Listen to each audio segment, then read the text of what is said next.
Thank you, everyone, for joining us today for the Israel on Campus Coalition Organizing Institute. I am Dorothy Tananbaum, the chair of the Israel on Campus Coalition Board. I am honored to introduce Yossi Klein Halevi today. Yossi was born in Brooklyn. He received a BA in Jewish Studies from Brooklyn College and his MS in journalism from Northwestern. He began his journalistic career writing for the Village Voice. He moved to Israel in 1982, and in 1989, he spent a year in Europe reporting for American publications on the collapse of communism. He was one of the earliest activists in the Soviet Jewry protest movement beginning in the mid-1960s. Yossi writes for leading American newspapers and magazines and is a sought-after lecturer in North America. Today, he lives in Jerusalem with his wife, Sarah, and they have 3 children. Thank you for tuning in, and I look forward to engaging with you. First, let's start with where we are today. Yossi, do you believe Israel will launch a preemptive attack on Iran?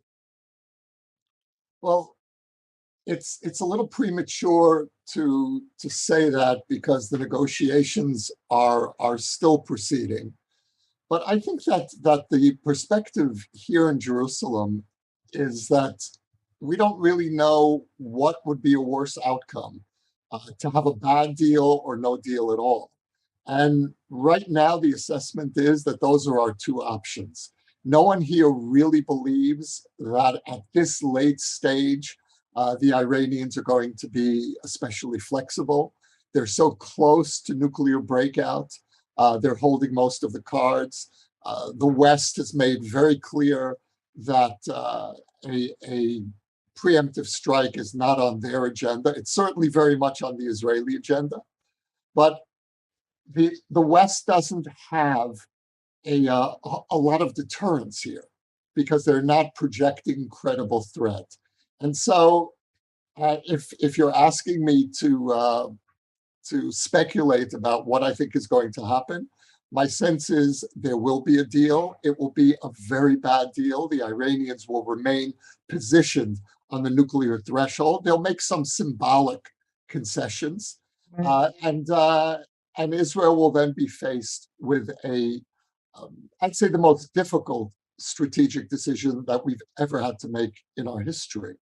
And that is, do we allow the deal to stand and let Iran remain positioned on the nuclear threshold with the possibility that Iran can continue work on its nuclear program in one form or another? Missile development, that will remain part of a deal as it was of the previous deal that President Obama signed. So we're really looking at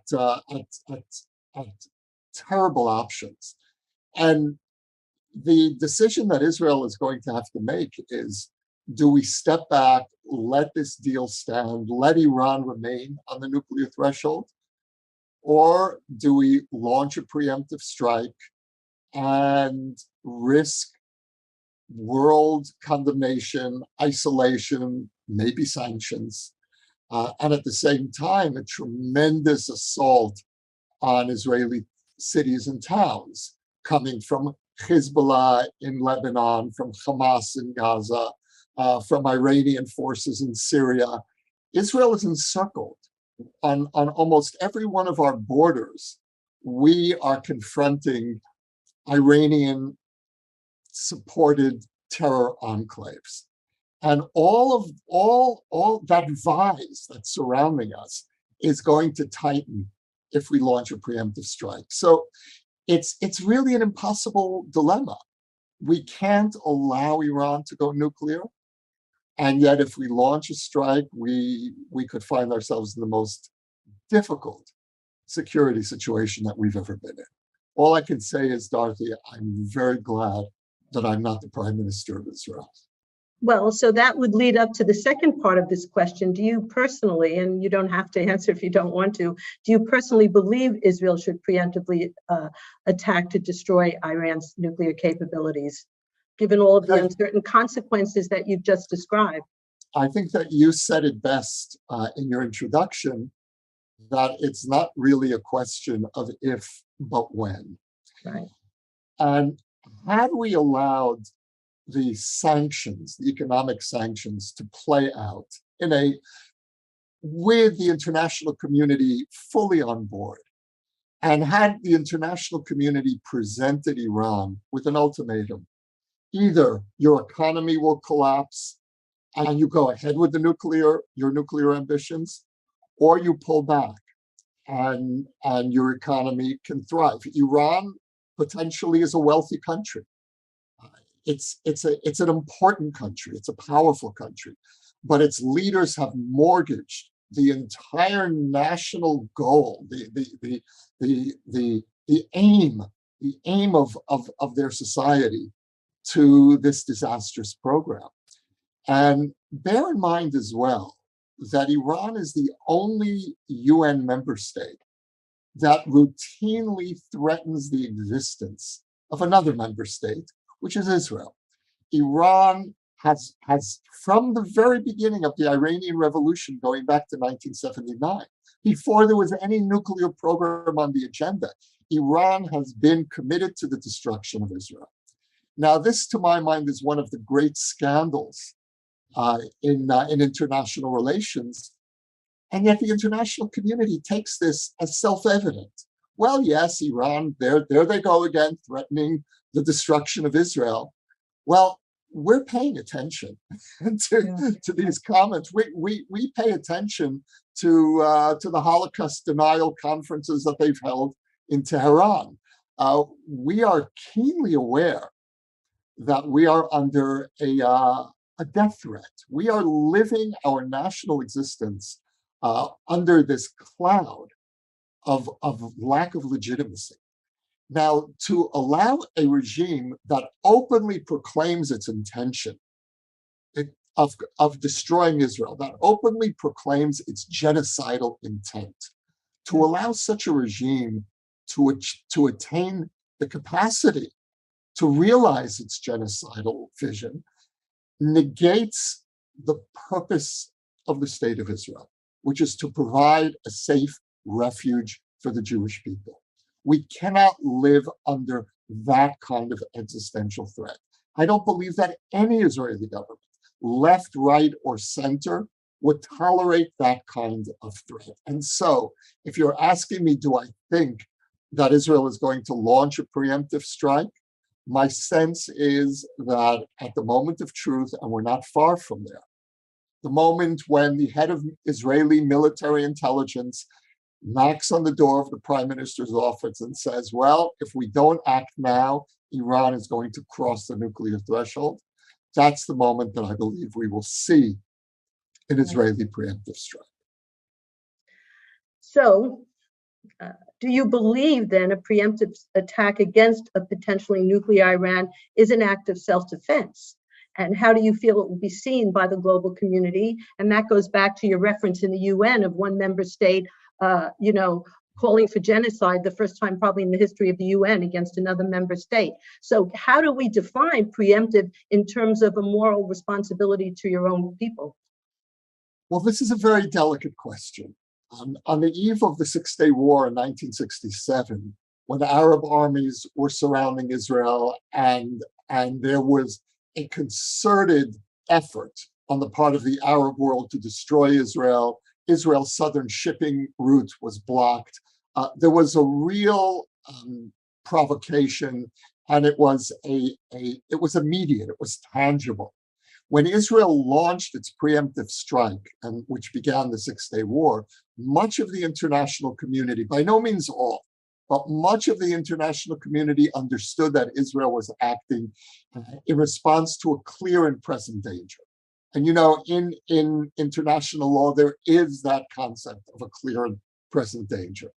The question is, will the international community see an Israeli preemptive strike in this case as responding to a clear and present danger? My concern is that we are going to be at cross purposes, the state of Israel and most of the international community.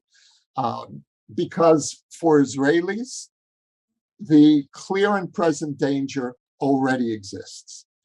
And the nightmare of the ultimate weapon falling into the hands of our ultimate enemy, an enemy that denies the Holocaust and tells us its intention is to implement a new Holocaust. That really has created I'd say, a fairly broad consensus among Israelis that at the moment of truth, we must stop Iran. Whether the international community, which is understandably terrified of another Middle East war, and this would be a much more serious Middle East war than anything we've seen until now, will the international community agree that Israel is acting in self-defense? How do we make that case? That's something that the pro-Israel community around the world needs to begin actively thinking about. And my starting point, and really the starting point for Israelis generally, are the precedents of the Iraqi nuclear reactor, which Israel destroyed in 1981, and the Syrian nuclear reactor, which Israel destroyed in 2007. Now, no country has actually done more to stop nuclear proliferation than the Jewish state. We prevented Saddam Hussein and Bashar Assad, two genocidal leaders, from attaining nuclear capability.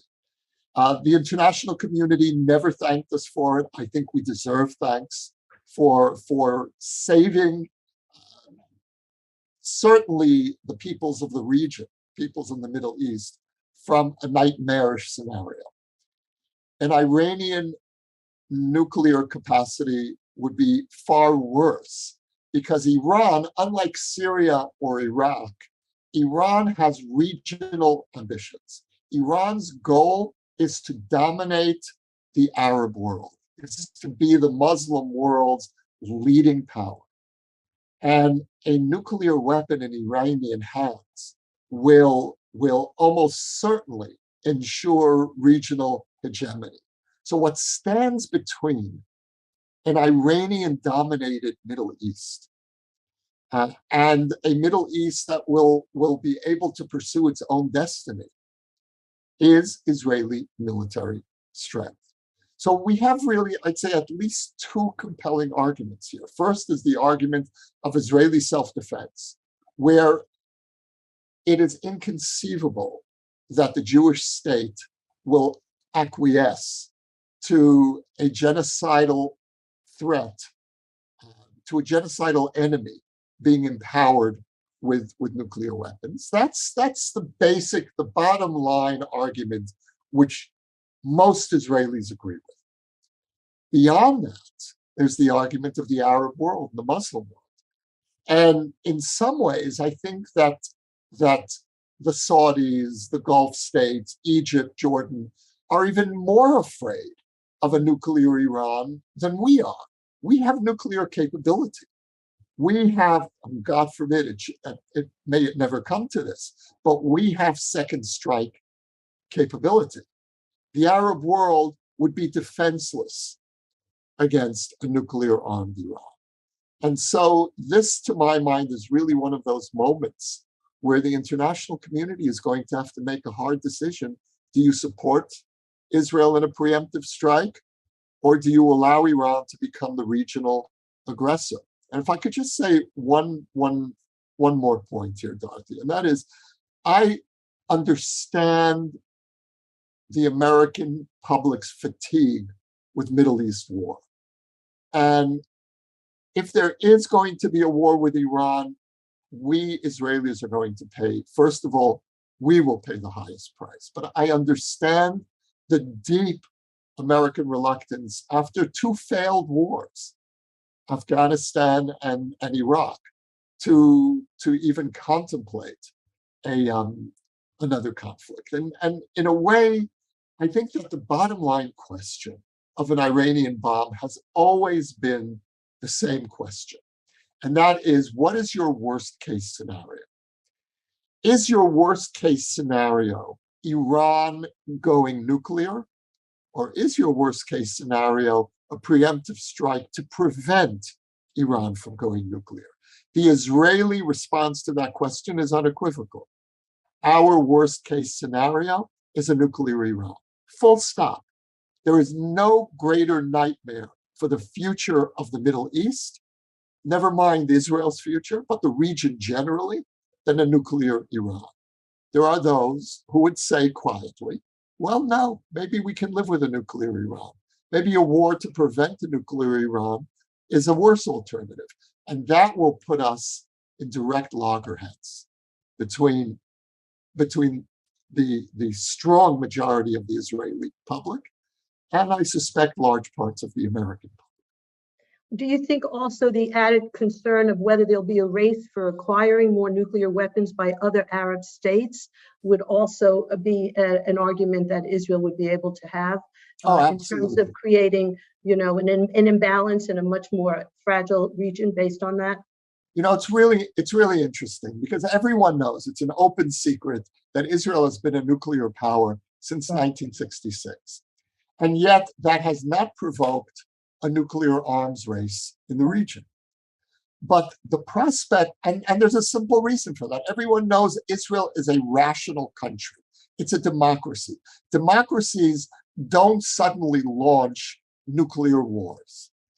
But what we're facing now is the beginnings of a nuclear arms race in the Arab world. The prospect of Iran going nuclear has already triggered responses by the Saudis, by the Gulf states. Egypt is considering its nuclear options. Turkey is considering its nuclear options. Everyone is terrified of a nuclear Iran. This is not only Israel's concern. And I would even go so far as to say it may not even be Israel's concern preeminently in the region. I think that the Arab world is more frightened of a nuclear Iran. So we know that whenever there are escalated tensions in the region, whether it's the escalation last spring between Israel and Hamas or the possibility of an attack on Iran, tensions in American cities and college campuses often follow. You have a long history of interfaith engagement. Do you have any advice for students and professionals on how to build and maintain those relationships when tensions are so high and emotions are naturally very charged on both sides? What particular kinds of relationships are you talking about? Well, I think we're talking about building trust outside of our community, as well as talking within the very progressive liberal Jewish communities that are probably 90% of the campuses, on how to talk within our Jewish community and find consensus, as well as to look outside of our community and build the trust that we so desperately need. Look, I think we're long past, unfortunately, the possibility of establishing consensus within the Jewish community on Israel. Those days are gone. The question is, can we minimize the damage of that part of the Jewish community, which is not only critical of Israel, and I'm fine with criticizing Israel. I think it's part of a healthy relationship.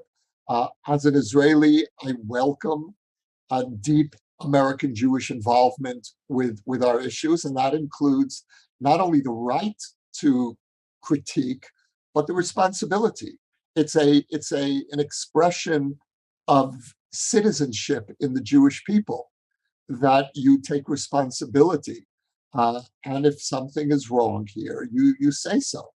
But a healthy Jewish relationship with Israel isn't predicated only on criticism. Criticism is an essential component. It cannot define a loving relationship. In the same way that if you're a parent and your whole relationship with your children is criticism, there's something wrong with your parenting skills. And so we need to really be aspiring toward a nuanced relationship of active support, upholding Israel's right to self-defense when rockets and missiles are falling on Israeli cities. To my mind, it's unthinkable that Israel wouldn't respond, wouldn't defend its citizens. No country would act with that kind of I would even call it immoral restraint. Right. It's every country's responsibility to defend its citizens. And I would hope that most American Jews would understand that and stand with Israel at those moments of crisis. Between moments of crisis, I think we need to be nurturing a more active conversation, a culture of nuance in our ability to discuss Israel's very complicated dilemmas. Israel, on the one hand, is the only democracy in the Middle East. On the other hand, Israel is the only democracy anywhere that's engaged in a long-term occupation of another people, of the Palestinian people. On the third hand, Israel is the only country in the world that lives with a permanent death sentence taken out against it by many of its neighbors. So when you put those three factors together, you get a very complicated picture. What is Israel supposed to do? Now, I believe passionately that we need to be moving more actively toward a two-state solution, but I also believe that it's premature to create a two-state solution, because if we were to do that now, I think a Palestinian state would implode. It would become another failed Middle Eastern state. And I don't see any indication that the Palestinian national movement in any of its factions is ready at this point to accept the legitimacy of a Jewish majority state in any borders. Nevertheless, I think we need to be restraining the settlements. We need to stop expanding settlement building. So yes, criticize, get involved with our dilemmas, but also understand the dilemmas that Israel is facing. We are dealing with a set of almost insoluble problems. And that's not to absolve us of those areas where we are wrong. And yes, we need a vigorous Jewish conversation. But I need American Jews, young American Jews, to be partners with me in a conversation of nuance and anguish. Mm-hmm. And that's not quite the same as a conversation in which all I hear is criticism and hectoring. So how do we move toward that kind of conversation? And I think that if we're able to move away from the model where, on the one hand, Israel right or wrong, I will defend Israel no matter what, and on the other hand, Israel is always wrong. My job is to criticize Israel. We need to figure out some nuanced conversation that incorporates both a vigorous defense of Israel against those who would delegitimize and criminalize us, and at the same time, an internal Jewish conversation that makes space for soul searching. And if we do that, if we're engaged in that kind of Israel conversation between crises, when a crisis happens, we will have most of the Jewish community, I believe, on the same page in dealing with threat. But for that to happen, we need to create a space, a healthy space, for legitimate criticism. Yes. As someone said in some Israel content, educational content I saw, it's about hugging and wrestling with Israel. And there needs to be a lot more critical thinking and debating, something, by the way, that not only Israel is a consequence of, but it's not something that gets done on college campuses in the way it should. Critical thinking doesn't seem to be a priority these days. So yeah, I think that's right. And the Jewish community cannot allow the absence of critical thinking to penetrate our Israel conversation. And I say that to both the right of the Jewish community and the left. That's right, 100%. So on the recent attack of the synagogue in Texas, it was yet another wake-up call for the American Jewish community on what happens when anti-Semitism and anti-Zionism rhetoric is left unchecked. Yet, I was moved, as I mentioned earlier, by the outpouring support from some, including Imam Abdul Antepli, who I know is a close friend of yours and has been a leader in the Hartman Muslim Leadership Initiative. Can you tell me what these words in that moment meant to you personally, and how we can support leaders like him who want to continue engaging with the Jewish community, even when they face significant costs within their own community? So my partner, my friend, my spiritual brother, Imam Abdullah Antepli, is to my mind one of the heroes of this generation. He is publicly, relentlessly challenging anti-Semitism within his own community. He is refusing to listen to those voices in his community who are equating criticism with disloyalty. And that goes back to the conversation we just had a moment ago about criticism within the Jewish community. What I think that Abdullah really needs from American Jews is not only the love and gratitude, which he's been getting. There's been this outpouring of appreciation for Imam Abdullah. But he also needs partners in the Jewish community who are going to be able to model the kind of conversation that he's having. Abdullah is passionately pro-Palestinian. Yes. But at the same time, he's not anti-Israel. Right. At the same time, he is deeply critical of what's wrong in his own community. Those are the voices that we need, and we need those voices in the liberal Jewish community. We need those voices that, on the one hand, are passionately pro-Israel, and at the same time can frankly criticize what needs to be changed.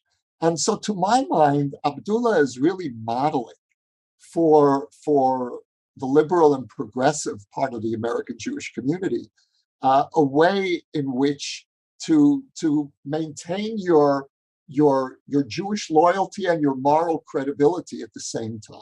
So I see Abdullah as not just a Muslim role model, but also a Jewish role model. Yeah, that's terrific. Yes. And yes, and I know that he does great work at Duke University. So I hope that we can find more like him and that his outreach expands. And yes, I think you're right. The Jewish community needs to hear him loud and clear. So last spring, we found that despite thousands of those rockets being fired on Israel's cities, we lost the war online, as all of our news feeds were inundated with anti-Israel content. How do we do better in the event that Israel moves forward on a preemptive strike on Iran? What can we do? I know that ICC has done an extraordinary job of working the social media platforms and changing disinformation. And we also know that there are many outsiders who are using the social media platforms that are our adversaries in trying to influence those readers. So, and posting constantly. What can we do to help change that kind of scenario should there be a preemptive attack? Well, first of all, I'm just so grateful for the work that all of you are doing, and I'm just really honored to be with all of you and to be part in some fashion of this work. When you asked me about the need to maintain solidarity in the Jewish community, and my sober response to you was, we will not be able to carry the entire community with us. We have to acknowledge that there already are parts of the community that are in permanent alienation from Israel. That's still a minority of the community, and hopefully it will remain that way. But by the same token, I think we need to apply that sober realization to the question of reaching out to potential allies, especially over a sensitive issue like Iran. There are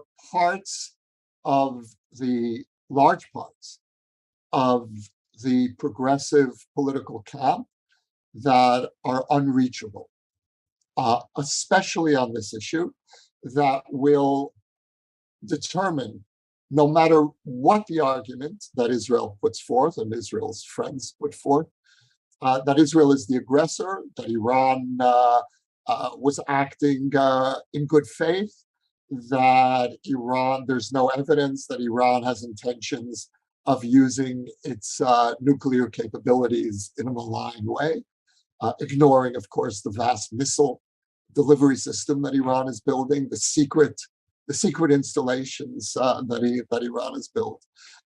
There will be those who will argue that, well, if Israel has nuclear power, Iran is within its right to have nuclear weapons as well.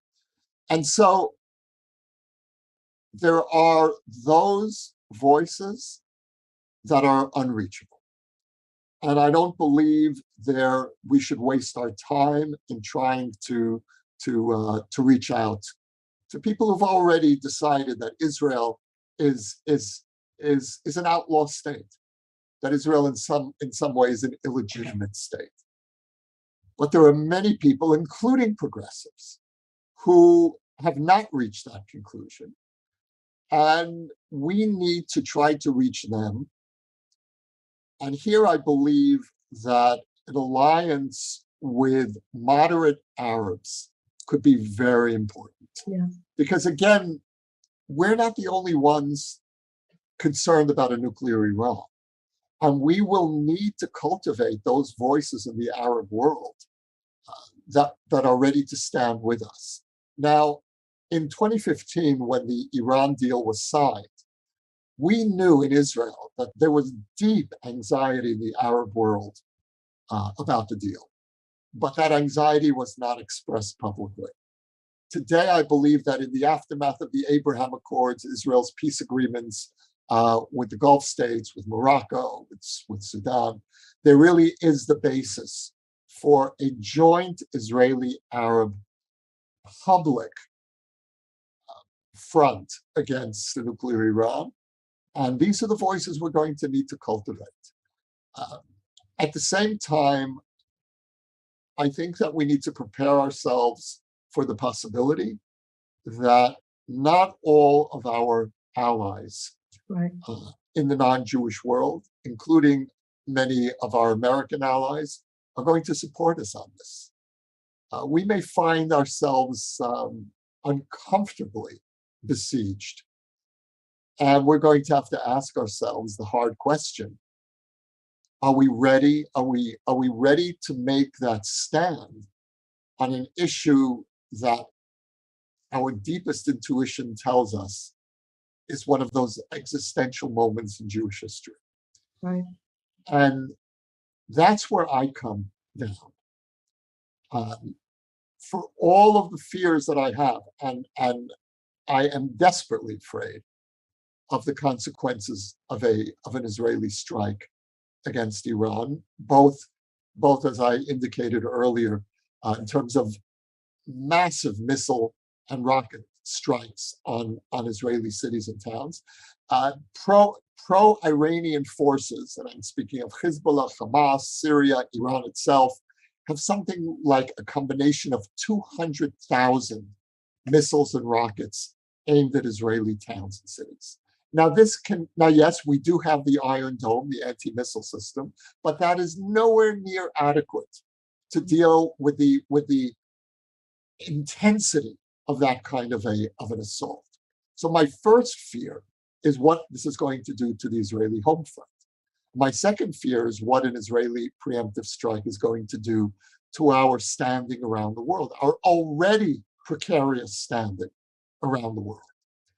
Nevertheless, with my eyes wide open, knowing exactly what the consequences can be, I still come out on the side that there are moments in a people's history, certainly moments in the history of the Jewish people, when we have no choice. And I believe we're approaching that moment.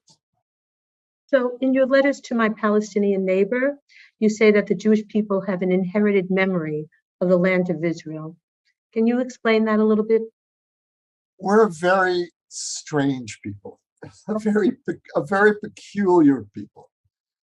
There's no story quite like the Jewish relationship with this land. And it's a story that goes back 4,000 years. It is an unbroken love affair But what makes this story so strange is that for so much of our history, most Jews were physically not present in this land. For 2,000 years, only a minority of the Jewish people lived in this land. There's been a continuous Jewish presence in this land for 4,000 years, but for much of that time, we were a minority. And yet, wherever Jews lived, whether it was in India or Ethiopia or Russia or Poland or Morocco or Syria, Jews maintained what I would call a kind of vicarious indigenousness with the land of Israel. We always saw ourselves as belonging to this land. And we never lost the active hope that one day we would return here. Now, that's extraordinary in itself, because there's no people that was exiled from its land 2,000 years ago that lost its land. There are many peoples who lost their land, but there's no people that lost its land that managed to keep such faith with, and such a profound connection with this land, and the belief that one day we would return. And all of Judaism is structured around the longing for this land. There is no recognizable Judaism without the love of the land of Israel, without Jerusalem. And then what makes this story even more uncanny is that we actually did return. Now, there's certainly no example of this in history, of a people that returns to its land 2,000 years later. Now, it's a very strange story. And to some extent, I understand the tendency of Israel's critics to try to fit this story into recognizable categories. Oh, well, this must be an example of European colonialism. And after all, Zionism began in 19th century Europe. And so this really must have been an expression of European colonialism. The problem with pigeonholing Zionism into that narrow category is severalfold. First of all, we're indigenous to this land. We are native to this land. We have renativized ourselves, if I can coin an awkward phrase. And secondly, to characterize Israel as an extension of European colonialism is to miss the essential point of Israeli society, which is that we are a gathering point from Jews from all over the world. In fact, the majority of Jews living in Israel today trace their roots not to Jewish communities in Europe, but to the Middle East. A majority of Israeli Jews came from families who were uprooted from one part of the Middle East, expelled effectively from Arab countries after the creation of Israel, and who moved from one part of the Middle East to another. And so this story doesn't fit any recognizable category. It is really its own unique story. And I believe that every people has the right to be related to on the basis of its own story and its own understanding of its story.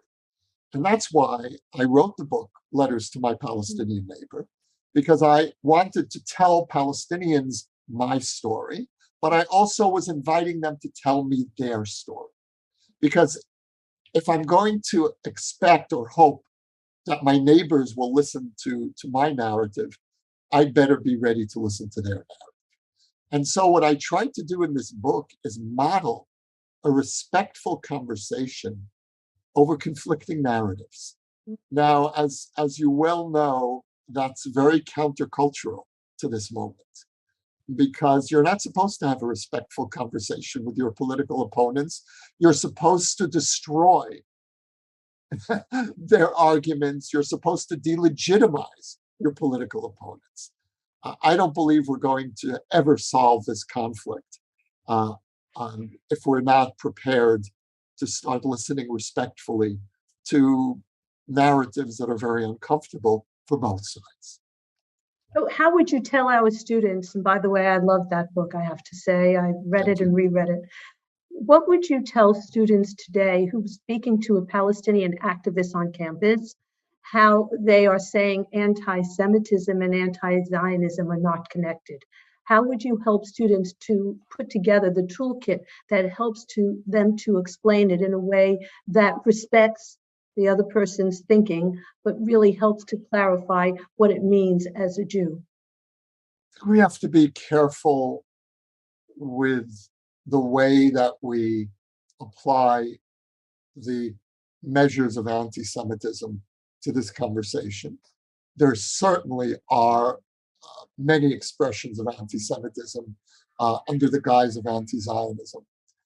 But, for me, the greatest threat of anti-Zionism is that it challenges the great Jewish achievement of modern times, which is the ability of the Jewish people to recover from the death blow of the Holocaust and reconstitute ourselves as a nation and gather the exiles from countries that didn't want us, whether it was in Europe or the Middle East. And so the threat of anti-Zionism, and this is how I experience it as an Israeli, is not necessarily through the frame of anti-Semitism, but it's through the frame of the most basic need and interest of the Jewish people. I don't know if the Jewish people would survive the destruction of Israel. I don't know if we would, certainly the vitality of the Jewish people would not survive. And so the premise for defending Israel, for me, is not, or the starting point is not that we are resisting anti-Semitism, but that we are defending an existential need for the Jewish people. Right. And if you're threatening my existential need, you are threatening my well-being. You're threatening my essence. Now, the whole question of anti-Semitism, in a way, it's when you apply anti-Semitism to criticism of Israel, you're using the ultimate weapon. In the same way that the other side, when they accuse Israel of apartheid, which of course they do routinely, are also applying their ultimate weapon. When you accuse us of committing genocide, and I spoke recently at a Midwestern campus, and there was a mass walkout of pro-Palestinian students holding signs, no normalization with genocide. Well, if Israel is committing genocide, you might as well call us Nazi Germany. You might as well accuse us of anything. There's no limits. The kind of conversation that I want to see avoids apartheid versus anti-Semitism, because there's really nowhere to go with that conversation. Now, I know what's happening on campuses. I know that for many anti-Israel students, the conversation has already gone beyond dialogue. There's no real possibility for dialogue. I could not dialogue with students who are accusing me of genocide. If I'm guilty of genocide, then you shouldn't dialogue with me. You don't dialogue with Nazis, you fight Nazis. You destroy Nazism. If Israel is Nazi Germany, well then, of course there's no making peace with Israel. So I'm looking for conversations with those who oppose the occupation, who believe that Israel is acting immorally. And I have a different way of understanding how and why Israel got into this situation. I certainly don't absolve Israel of our share of responsibility, but neither do I absolve the Palestinian leadership. The Palestinian leadership has rejected every peace overture in the history of this conflict. There is no national movement that I can think of that has rejected consistently more peace offerings than the Palestinian national movement. Now, that's a position that I need to express. But at the same time, I need to hear the pain of the Palestinians over the occupation.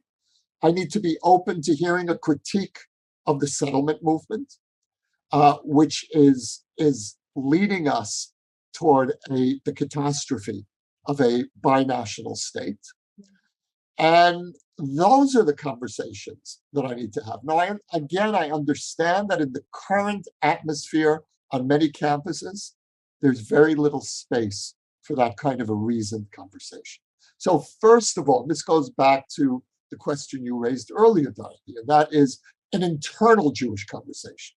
Before we can even think of a conversation across these hardened lines, we need to really think of what is the internal Jewish conversation that we need to encourage and nurture. And that's a conversation that I would characterize, again, going back to what we were saying earlier, we need to learn to speak two languages simultaneously on Israel. A language that repudiates those who would criminalize Israel, who would turn us into Nazi Germany or apartheid South Africa. We need a strong, unapologetic, proud language that pushes back against that assault. And then we need another language, an internal Jewish language of self-introspection. And I believe that if we can maintain that very delicate balance, if we can learn to speak two languages simultaneously on Israel, it will enhance our credibility. It will enhance our internal unity, because the two sides of the Jewish community, the two sides of the Israel conversation, those who feel an urgent need to defend Israel from its detractors, and those who feel an urgent need to confront Israel on the occupation, both of those camps need to be heard in a healthy Israel conversation. If we can create space for that, then I believe we will enhance our internal unity and our ability to then speak to communities outside of ourselves. Yossi, I wish we could clone you and send you across the continents. So thank you for joining us today and sharing your insights on this extremely relevant and important topic. We're grateful, really, for your time and knowledge and appreciate your partnership. I want to just say to you that our students and our ICC staff do an incredible job on campuses every single day in talking to students very much in the way you've expressed yourself today, as well as creating safe havens for them where they feel the strength of knowing that there are supporters there for them. Many of them are the unsung heroes. So to have someone like you today to talk with them and to communicate your thoughts and your wisdom is so gratifying and appreciative from us. So we thank you again for all you do and await your next book. Thank you. And the gratitude is entirely mutual. Thank you. Thank you. Thank you.